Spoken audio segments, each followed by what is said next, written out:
Mkhaya yima kha uyophuza ijuice. Sela ijuice Okay, lokhu mna. Soze apha Mkhaya. Yima. Anyeke kube i-problem yami ukuthi understand igama elithi cult. It's not my problem. Le gama elithi cult ngilibize ngiyisangoma. Awukwazi ukungitshela ngevideo ya last year 2023 ngiposte ku Facebook wami ngabhala ukuthi isangoma ubucult.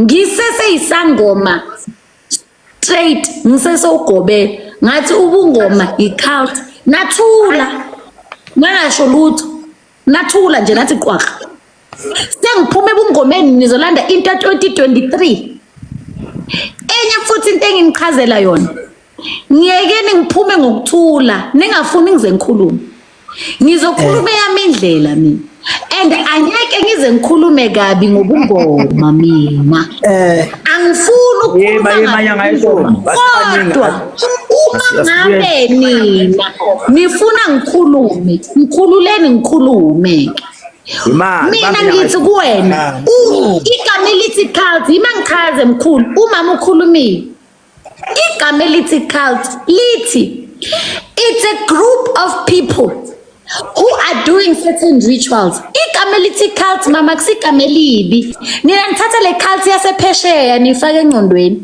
igama elithi cult akusiyona intengo yini mhlawumbe ilegama inkinga hayi yazi cult into uzoba mama uyafika mama hello sis uyafika cela ungaphawuli kakhulu usafika uyangena manje kule panel yithi kuyehla kancane yehla sicela samufake neduku lomthandazo ukukhuluma njengomama omkhuleko I am not against you.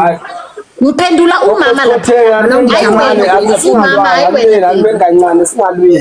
akukhulumi wena akukhulumi wena sisi omdala ngiphendula umama uyokhuluma ngekhaya ngizoniphendula one by one no imatum ngicela ukuphendula igama le-cult mama ayihambi kanje noma izophuma.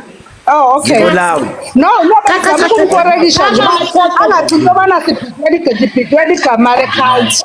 No, igama le-cult ndiyayazi ukuthi ithetha ukuthini na. I know exactly the meaning of the word cult. I know. So don't be not sarcastic. Respond ngendlela right. Don't be sarcastic. Because what sarcastic izawumoshakala. Uyabona lo. Because kaloku mamela nokuthuma. Uzothi understand igama elithi meaning that you are insulting our intelligence. Imani kaloku akesinike nabanye chance. Lalelani bakwethu etempeleni kaJehova mama uthethile kabili ndathula wathetha mina ngoku uyathetha uzonixela ukuba anikwazi ukukucelela ukuba awuyazi cult if you knew what cult is ubunya kulwe nilwelani iziphi amen gogo ngisakhuluma baba musukumkhatha uzoyehla mina kule situlo sensethempeli ngoba ninakuthula hayi ungayehla thula nyanga mthakada awuthule baba uzozabaleka uma nikhuluma nina ngiyathula ngiyanihlonipha vele if beni understand le gama elithi cult benyeke nilwelani angihambanga nezikhwama zenu esigodlweni ukuyeka kwami ukuba inyanga ayivali indumba zenu sayivuliwe qhubekani nithule nisebenza ngisho ninawo amandla okusebenza sebenzani phela beningamanga ngami angisi president yezangoma mina i-decision yami le ukuthi ngiyekile ukuba isangoma akuhambi nalutho yenu nalutho ngamazi ukhehlelezi kakhulu futhi uyayishaya into yakhe uyayenza nami la ngiqakeke khona bengimfonela ngiyawazi amandla akhe ayengize ngikhulume la bese ngiyamgceka ngoba mina ngingasafuni lento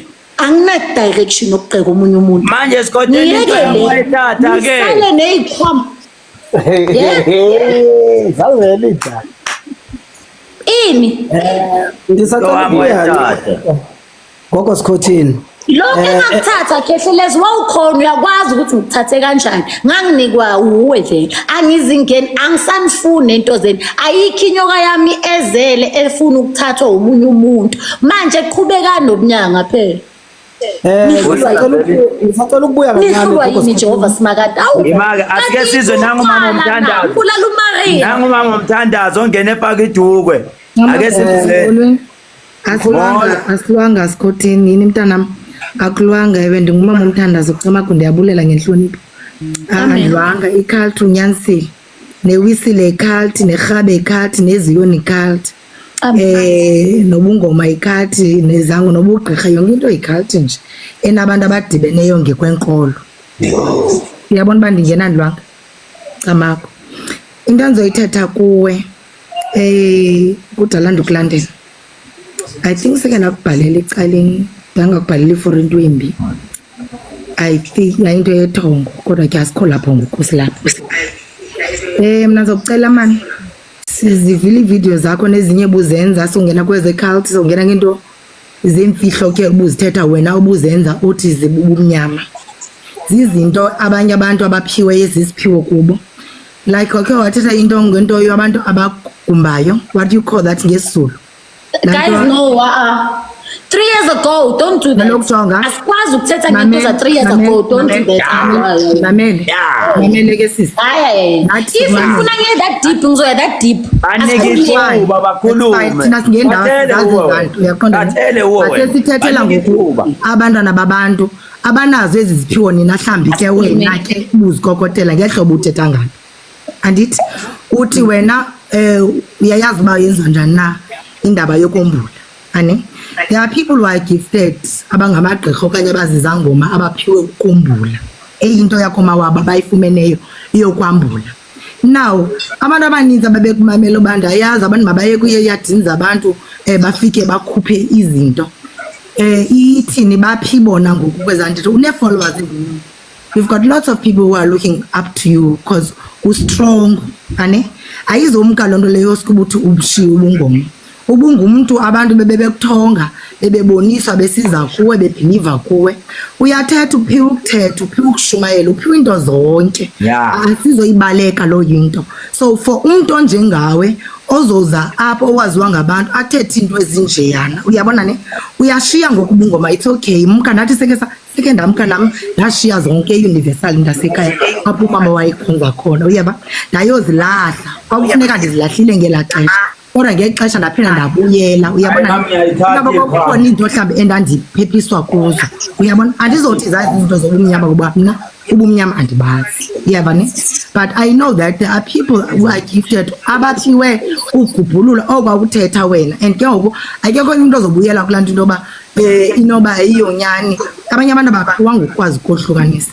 mna into endizoyitsho kuwe ne it's okay thatha ibreak yakho okanye uyeke nathi sesisuko yeka akho nto ifani uzithulele nje mntana sekhaya uzivalele umlomo wakho uqhubeke nobomi bakho uthandaze uThixo wakho and do what you doing now what you do best and yonke into azoyenzeka izokhuphulekeka but masithuleni man uyabona I think ihambe yamoshakala yonke lento okuba siyithethe apha thina singobantu balento asingobantu balento number 1 we all know to be here elelwa amaXhosa namhlanje kodwa sikulento sizibhaqwa sikulento kodwa xa sikulento nasohlukaniseni bethu yabona ne ndikuvile uthetha ngobungoma uthetha ngecalling I don't know elathongo libomvu okanye umnguni utontontoni I understand mna ndayazi laa nto ane but andinoze ndingxole wathetha ngomkhulu ubani bakhule entabeni I was listening to you ndakulandela and ndiyakuthanda because hey hayi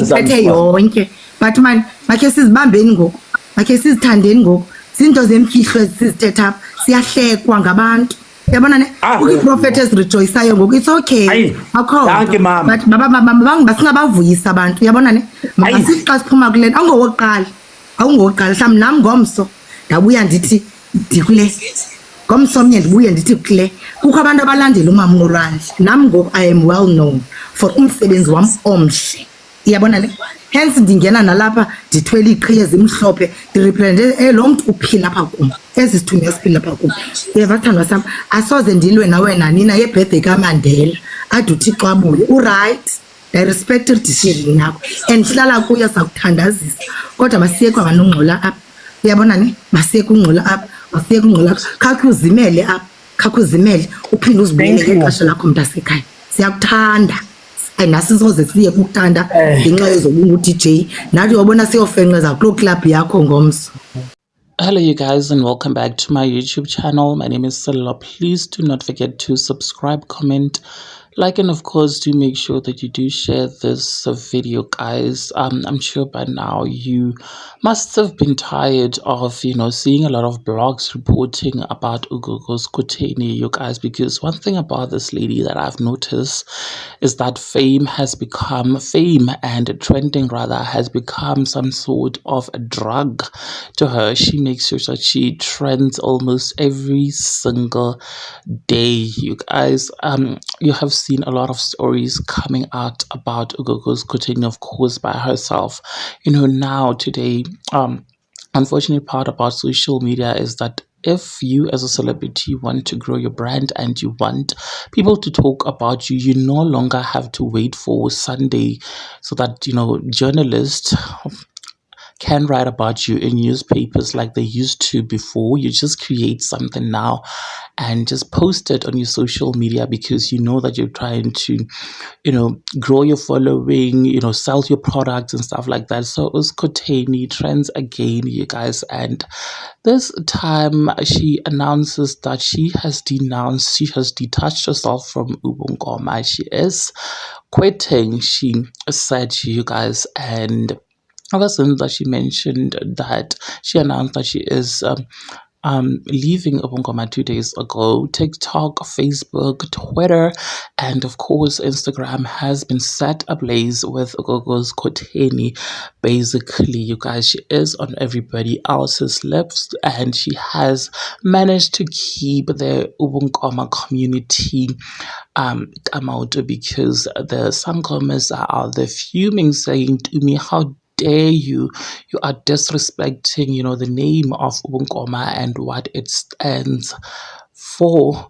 How dare you say that you are leaving Ubungoma? You were never, some of them were actually saying that to me, you were never a Sangoma to begin with. Why don't you just tell the people the truth that you were just Umprofeta? Because to me, it has been reported, it has been